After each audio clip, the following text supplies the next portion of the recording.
Bienvenidos. Vamos a ver propiedades molares parciales y propiedades de mezcla. Y como son multicomponentes, estas propiedades para sistemas multicomponentes, nada mejor que la sopa de Mafalda que nos va a acompañar en toda la clase. Para comenzar, tenemos que definir lo que es una disolución.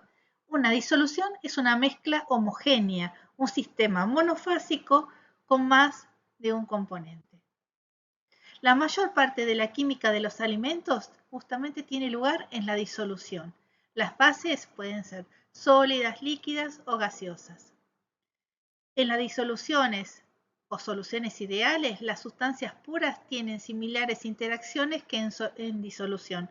Ejemplos de disoluciones ideales son el benceno y el tolueno. Pero en la mayoría de los casos, las disoluciones no son ideales. Vamos a poner como ejemplo los modelos de disoluciones. Tenemos dos grandes modelos para las disoluciones, la disolución ideal y la disolución diluida ideal. En primer lugar, vamos a ver la disolución ideal, donde las moléculas de los dos componentes, dos o más componentes, para simplificarlo vamos a dejarlo con dos. De los dos componentes tienen tamaño similar, estructura química similar, por lo tanto, no se puede distinguir cuál es soluto y cuál es solvente, salvo con el que el soluto se encuentra en menor proporción y solvente que se encuentra en mayor proporción, pero si sacáramos una de las moléculas del soluto, por ejemplo, el entorno del solvente no se da cuenta que la hemos retirado. En cambio, en una disolución diluida ideal, el soluto que se encuentra en muy baja concentración, en muy baja proporción, tiene una estructura química totalmente diferente que el solvente. Entonces, pero como está en tan baja proporción, cuando retiramos o incorporamos una molécula de soluto, el solvente no lo toma en cuenta. Entonces luego vamos a volver a retomar estos temas más adelante. Por ahora nos vamos a quedar con la disolución ideal, que habíamos hablado de ejemplos, benceno y tolueno, ¿no? Con estructuras químicas similares. Supongamos que tenemos en un recipiente 1 kilo de agua y le vamos a incorporar un soluto, que podría ser un azúcar. Na moles de ese soluto. Podríamos graficar cómo cambia el volumen con la cantidad de soluto que le estoy incorporando. ¿Y por qué dice la composición? Y bueno, porque en realidad como el kilo de agua es siempre el mismo, entonces ya cuando agrego la cantidad de soluto ya voy a tener una definida una composición determinada. Entonces obtenemos una curva como esta, por ejemplo, esta es una curva que no es real, pero que tiene aumentos y disminuciones del volumen. En una composición determinada, si uno se parase en esa composición, puede hallar el volumen y la pendiente de esa curva. En la composición B, lo mismo. Lo que vamos a observar que la pendiente de la curva en realidad es la derivada del volumen con respecto al número de moles del soluto que se está agregando, manteniendo la presión, la temperatura y el número de moles del solvente, que en este caso era agua, constantes. Eso es lo que dice esta expresión. Y esa expresión, esa derivada parcial, la vamos a llamar volumen molar parcial del componente A.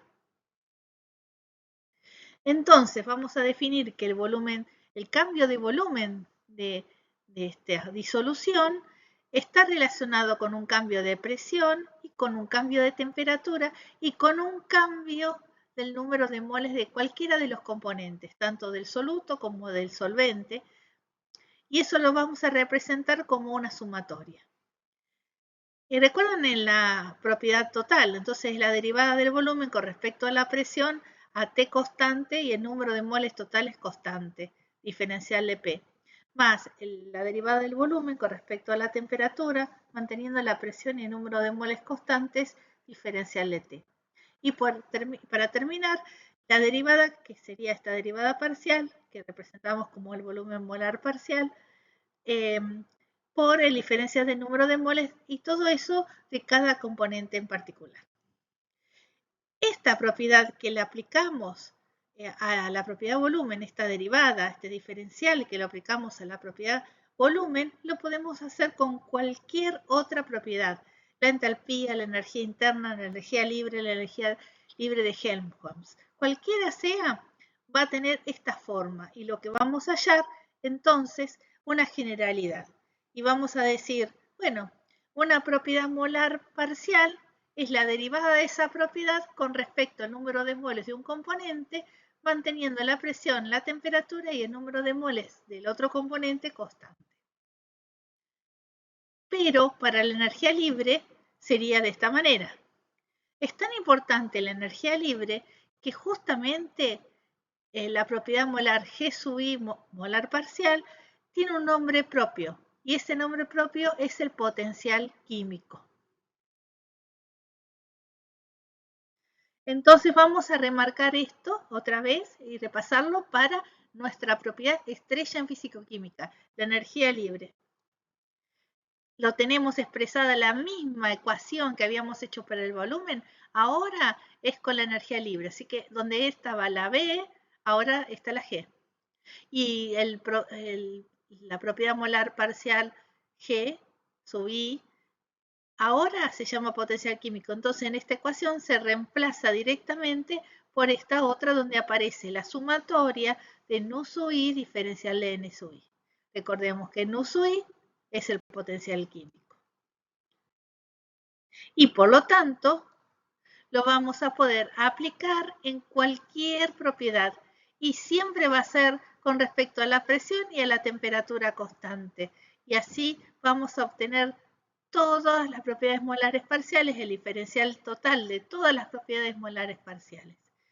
La única diferencia es que el G molar parcial tiene nombre propio, pero después todo es igual. Y lo importante es que estas expresiones son válidas para sistemas que se encuentran en una sola fase, que sean mezclas ideales o mezclas no ideales, para todos. Es muy importante el potencial químico, porque justamente el potencial químico indica el incremento de la energía libre que se produce por la adición de una cantidad infinitesimal de moles de uno de los componentes de una mezcla, manteniendo los moles de los otros componentes constantes. Es una propiedad intensiva, o sea, tiene unidades de energía por masa y por lo tanto tendrá el mismo valor en cada punto de cualquier sistema que se encuentre en equilibrio. El potencial químico es importante porque indica la condición de equilibrio material. El valor del potencial químico debe ser el mismo en cualquier punto del sistema. Y justamente la difusión es un efecto del desequilibrio del potencial químico. Otras veces decíamos antes que no conocíamos esta propiedad, cuando algo difunde es porque tiene una concentración, de una concentración mayor va a una concentración menor. No, en realidad la fuerza impulsora de la transferencia de masa no es la concentración, sino es el potencial químico. La materia fluye de una región de alto potencial químico a otra de bajo potencial químico, de la misma manera que el calor fluye de un punto que tiene mayor temperatura a otro que tiene menor temperatura, o la corriente eléctrica desde una zona de mayor potencial eléctrico a otra de menor potencial, o inclusive la gravedad de una posición de alto potencial gravitacional a otra de menor potencial gravitacional. Por otro lado, todas las propiedades se pueden expresar en función del potencial químico también. Miren ustedes, esta es la energía, esta es la derivada total del potencial químico con respecto a la presión y la temperatura, y el diferencial natural, que era B diferencial de P menos S diferencial de T de G, me hace ver que estas derivadas parciales, en realidad esta es B y esta es menos S. Por lo tanto, esta expresión la podemos reducir como diferencial de G igual a B diferencial de P menos S diferencial de T más sumatoria nu sub I diferencial de N sub I. ¿Y por qué no estaban antes? Y antes porque teníamos un solo componente. Ahora que tenemos multicomponentes, aparece esta sumatoria detrás. Entonces, el cambio de la energía libre en un sistema que es de dos componentes está relacionado con estos tres términos. Si yo reemplazo G por H menos TS y lo derivo, lo que puedo llegar a obtener es diferencial de H, que va a ser B diferencial de P más T diferencial de S más la sumatoria de nu sub I diferencial de N sub I. O sea, también el potencial químico forma parte del cambio de la entalpía. Y también lo va a hacer en el cambio de la energía interna, de la energía de Helmholtz y de la entropía. Otra vez volvemos al volumen molar parcial. Lo que podemos observar entonces es esta parte de la ecuación, este pedacito, el que tiene la sumatoria. Y eso lo podemos hacer si trabajamos a presión y temperatura constante. Entonces, por lo tanto, el cambio del volumen que va a tener un sistema va a ser igual a la propiedad molar parcial volumen de componente A, diferencial del número de moles de A, más la propiedad molar parcial del volumen de B, diferencial del número de moles de B. ¿Y cómo se pueden calcular estos volúmenes molares parciales? Y, por ejemplo, haciendo un experimento como el que les había mostrado, se puede graficar, hallar la expresión matemática que vincula el volumen con el número de moles, por ejemplo, que pueda dar una expresión como esta, por ejemplo, y se puede derivar esta expresión. Si tenemos que derivar el volumen con respecto al número de moles de A, llegamos al volumen molar parcial de A. Y entonces, ¿cómo se calcula el volumen parcial de B? Que sería la pregunta. Porque, claro, si yo tengo agua y le tengo que agregar azúcar, ese experimento me permite ver cómo cambia el volumen. Pero si yo quiero sacar el volumen molar parcial del agua, yo tendría que hacer un experimento al contrario. Tendría que tener un sistema que tuviese azúcar e incorporarle agua. Y no vería ningún cambio en el volumen. Posiblemente después de agregarle muchísima cantidad de agua empiece a notar los cambios. Por lo tanto, tenemos que tener otra estrategia para calcular. Bueno, acá parece una cosa complicada, pero si nos ponemos de pasito, lo vamos a llegar a descubrir. Habíamos llegado a esta expresión, que el cambio de volumen era una sumatoria del volumen molar parcial diferencial de N sub I. Y bueno, vamos a pararnos en qué es el número de moles de un componente. El número de moles de un componente se puede representar como la fracción molar de ese componente por el número de moles totales. Diferenciemos entonces, dejamos la fracción molar constante, diferenciamos el número de moles. Ahora el número de moles es constante, diferenciamos la fracción molar. Y vamos a decir, bueno, para esta situación, la composición es constante, porque dijimos, tenemos un sistema que tiene tanto de agua, tanto de azúcar, para decir algo. Tiene una composición, una fracción molar constante. Por lo tanto, si es constante, este término lo podemos eliminar. Y en diferencial de N sub I termina siendo fracción molar de I diferencial de N. ¿Y para qué sirve esto? Para reemplazar acá diferencial de N sub I y escribirlo como fracción molar de I diferencial de N. Y lo dejamos así, lo dejamos colgando como ecuación 1 y nos vamos a pensar otro poquito más. Pensemos que el volumen es una función de la temperatura, de la presión y el número de moles de cada componente. Si en vez de escribir número de moles de cada componente ponemos el número de moles totales y las correspondientes fracciones molares, y a esto lo diferenciamos, podríamos decir el diferencial de volumen es igual a esta función que depende de la temperatura, la presión y la composición, que dijimos que eran especies de cosas que no cambiaban, y diferencial de n. Y ahora comparemos esta expresión con la que teníamos arriba. Son las dos diferencial de volumen y las dos tienen el diferencial de n. Por lo tanto, esta función que dependía de la temperatura, de la presión y las fracciones molares, tiene que ser esta misma función que es la sumatoria de x y volumen molar parcial de I. Si estas dos cosas son iguales, podríamos llegar a saber que entonces que el volumen, como estaba escrito acá, es igual a n por, reemplazamos esa función por la sumatoria de x y volumen molar parcial de Y. Al reemplazarlo, tenemos una observación. Bueno, si el número de moles lo ponemos adentro, entonces vamos a tener NI, volumen molar parcial de I. Y llegamos al volumen original, el volumen total, el volumen cuando recién el sistema comenzaba. O sea, esta expresión es un diferencial y esta expresión es el volumen total. No nos vamos a confundir entre las dos, tengamos las dos presentes y bien anotadas.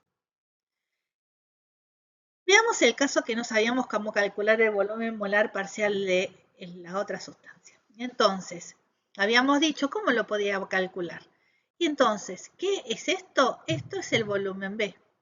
Que el volumen B iba a ser entonces el número de moles de A por la expresión del volumen parcial de A más el volumen parcial de B por el número de moles de B. Y esto nos permite, si despejamos volumen parcial de B, hallar la expresión correspondiente que nos faltaba. Bueno, es muy lindo esa expresión, pero a ver si se animan a poder calcularla a una disolución de gases ideales.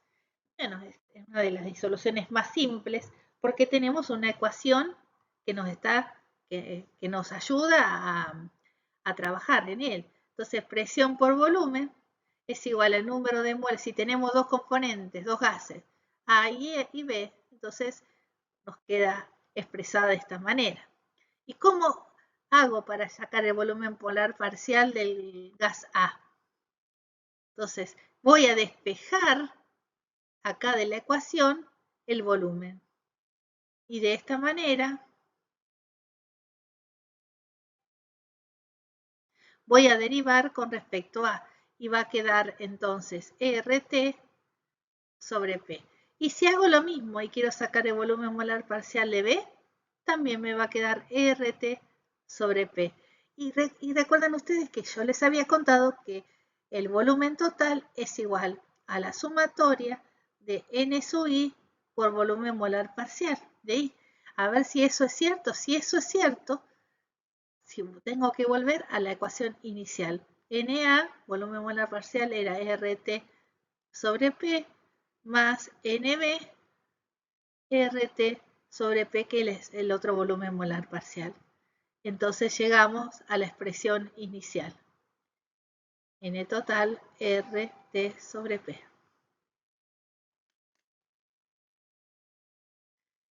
Si tenemos una disolución ideal de dos líquidos y ponemos 50 mililitros de un líquido A y 50 mililitros del líquido B a una determinada temperatura y presión, tendría que obtener 100 mililitros de la disolución.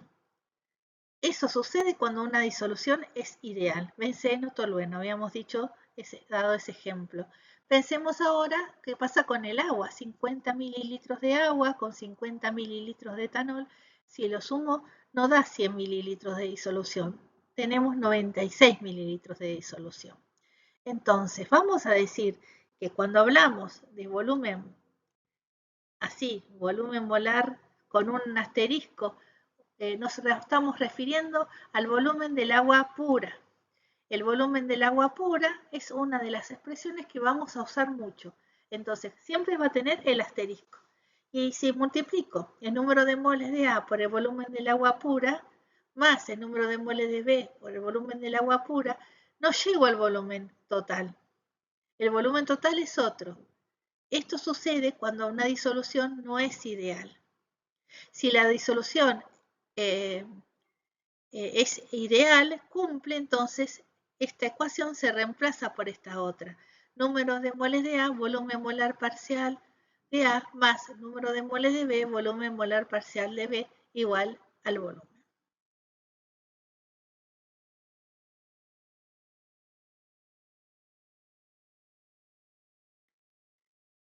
Bueno, vamos a llevar a todo lo aprendido con las propiedades. Entonces, habíamos hablado de la expresión esta amarilla, donde podemos hablar de M como una propiedad cualquiera que podemos utilizar para calcular cualquier otra propiedad. Entonces, diferencial de G es la sumatoria de nu sub i, diferencial de n sub i, diferencial de U es U molar parcial, diferencial de n sub i, y así con cada una de ellas hasta con el mismo CP.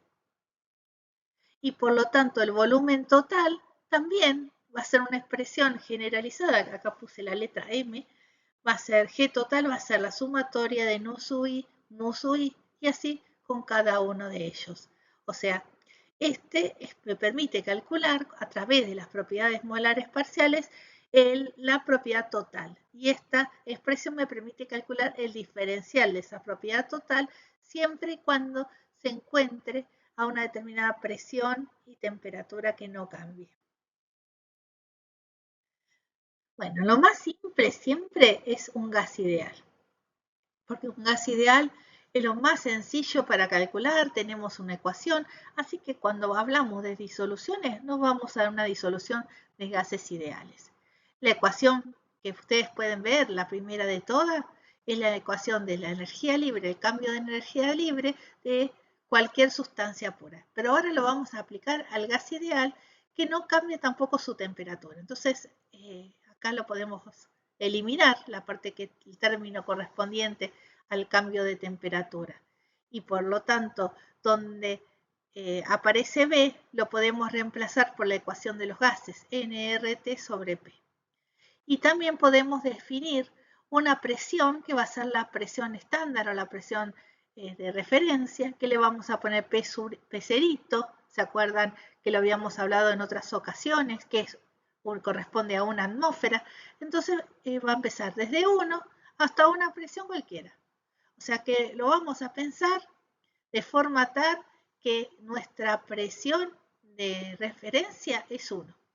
Entonces, si integramos este primer miembro, nos va a quedar G, que está medida a una presión P, menos G cerito. Cuando aparece el cerito, estamos diciendo esto está evaluado a una atmósfera.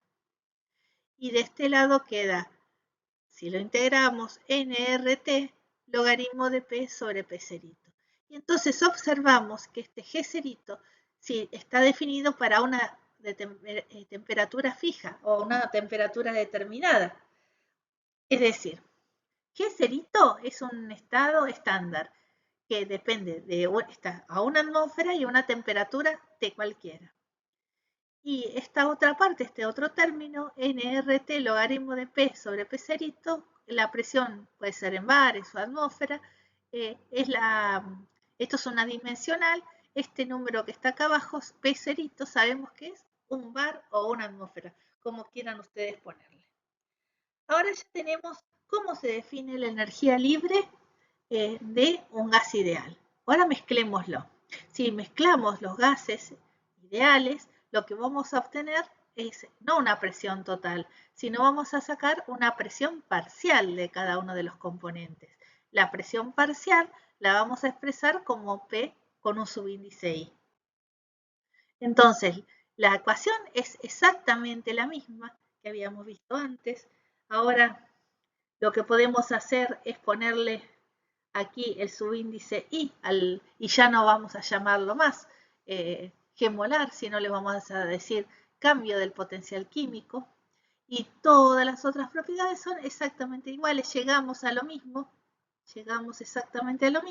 pero esto lo vamos a sacar para un componente cualquiera I en la mezcla de gases ideales. El potencial químico también va a ser estándar, va a depender de la temperatura y ya sabemos que cuando está el cerito denota que está medido a una atmósfera. Y lo que va a cambiar es aquí. La presión no va a ser la presión total, sino va a ser la presión parcial de ese componente I. Volvamos a verlo un poquito más y entonces tenemos esta expresión y en vez de poner la presión, en vez de poner presión I, podemos escribirla la presión I por la ley de Dalton es la fracción molar por la presión total.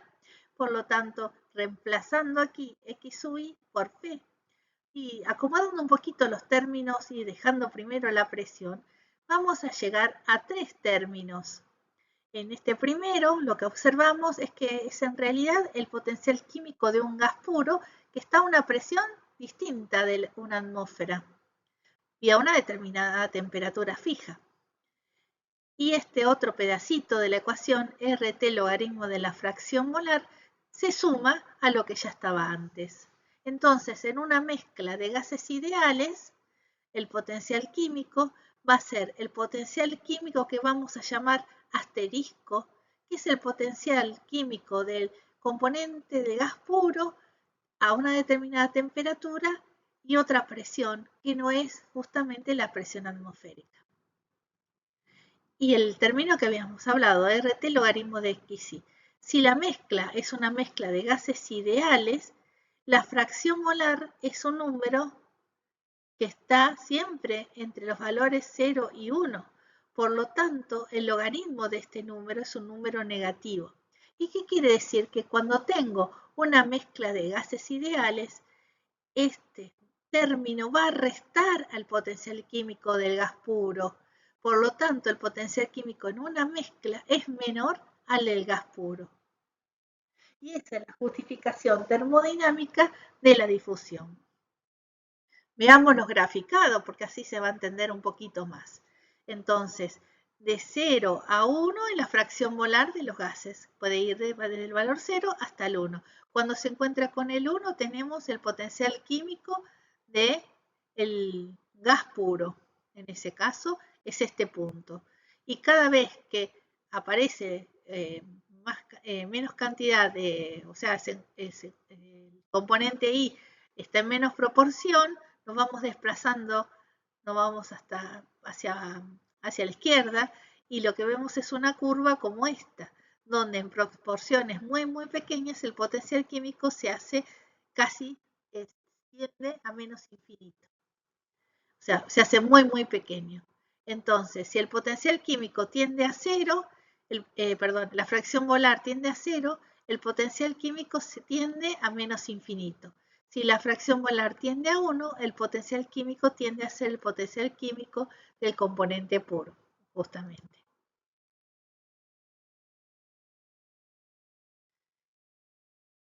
Entonces, siempre esta ecuación que tenemos acá escrita va a ser válida, entonces, para los gases ideales, pero también para cualquier mezcla que sea una mezcla de tipo ideal. Puede ser sólida, líquida o gaseosa y va a cumplirse esta ecuación. Y ese logaritmo de la fracción no molar siempre va a ser negativo y el potencial químico de cualquier sustancia en una mezcla va a ser menor al potencial químico de la misma sustancia en la misma que esté pura a la misma presión y temperatura. Otros ejemplos más de disoluciones líquidas que cumplan con esta ecuación además de benceno y tolueno, podemos sumarle heptano-octano, cloruro de etilo y bromuro de etilo. Bueno, esto lo vamos a dejar así, lo conocemos, lo entendemos y ahora vamos a ir a mezclar líquidos puros, lo que se va a llamar magnitudes de mezcla o propiedades de mezclas. Bueno, si nosotros al principio teníamos dos recipientes cualquiera y estos dos recipientes tenían 50 y 50 y al finalizar los volúmenes final es la suma de los dos, esa diferencia que se encuentra entre el volumen final y el volumen inicial, o sea, el volumen final sería después de mezclarse y el volumen inicial cuando se encontraban puros, se llama delta B de mezcla. Nosotros por ahora vamos a hablar de delta B de mezcla ideal, pero después vamos a trabajar un poco más con delta B de mezcla de disoluciones que no son ideales, porque les contaba, las soluciones ideales se pueden contar con los dedos. Entonces, esta expresión la podemos escribir como la sumatoria de n sub i para cada componente volumen molar parcial de cada componente menos el volumen molar parcial de ese componente en estado puro. Y también vamos a tener delta H de mezcla ideal, delta U de mezcla ideal, delta G y delta S de mezcla ideal. Vamos a ir al más importante, que es a partir del cambio de energía libre. Entonces vamos a plantear el delta G de mezcla ideal, G final menos G inicial, cuando estaban puros. Por lo tanto, es el número de moles del componente 1 y la diferencia de potencial químico. Y así con cada uno de ellos. Y esto es la forma generalizada. Ahora, habíamos hablado que esta ecuación era válida para cualquier mezcla de líquidos, de gases, inclusive de sólidos. Entonces, miren que esta diferencia, mu1 menos mu1 asterisco, si este le pasó para el otro término, simplemente es RT logaritmo de la fracción molar. Entonces, esto lo puedo escribir RT sumatoria N sub I logaritmo de la fracción molar. De esta manera, lo que estamos observando es que cuando se mezclan dos líquidos ideales, el logaritmo de la fracción molar siempre es negativo, por lo tanto, delta G siempre es negativo, porque recuerden que los sistemas tienden a disminuir la energía libre y si la delta G de mezcla es negativo, quiere decir que esos líquidos se van a mezclar. Con esa ecuación podemos hallar todas las otras expresiones. Por ejemplo, si derivamos el delta G de mezcla con respecto a la temperatura, a presión constante y al número de moles constante, podemos hallar el delta S de mezcla. ¿Qué es el delta S de mezcla? El delta S de mezcla ideal es, si derivamos con la temperatura, nos queda todo igual menos la temperatura y con el signo menos porque venía en la ecuación. Es esto. Y miren ustedes, el logaritmo de la fracción molar, que es negativa, con el menos se hace positivo. Y cuando se mezclan los dos líquidos ideales, lo que hace es aumentar la entropía. Eso es lógico. Inclusive también pasa con los gases. Si delta G de mezcla es igual a delta H de mezcla menos T delta S de mezcla, si yo reemplazo delta G y aquí escribo la ecuación que me dio delta S menos T y despejo delta H, lo que observo es que delta H vale 0. Entonces, en una mezcla ideal no hay cambio de entalpía, o sea, no hay transferencia de calor tampoco. Y si pensamos que delta G con respecto a derivada de delta G con respecto a la presión es igual al cambio de volumen y en esta ecuación no aparece para nada el volumen, esto es 0, por lo tanto tampoco hay cambio de volumen. En una mezcla ideal, si yo pongo 50 mililitros de esto y 50 de esto, voy a obtener 100, exactamente el volumen aditivo. Entonces, acá demostramos que delta B vale 0 y como delta H es igual a delta U más P delta B, lo que observamos es que delta U también tiene que valer 0. Entonces, estas propiedades se van a cumplir en una disolución ideal. Delta U vale 0, delta B vale 0, delta H vale 0 y delta G tiene esta expresión y delta S tiene esta otra. Como comentario, a veces se puede expresar delta G de mezcla ideal dividiendo todo por el número de moles, se queda como expresado en forma específica y solo necesito la composición de la disolución y no el número de moles de cada componente. Y lo mismo le pasa con delta S. Bueno, nos vemos en la próxima clase. Les dejo este chiste de sopa para que lo tengan presente para la próxima clase que va a venir con muchas más ecuaciones. Nos vemos.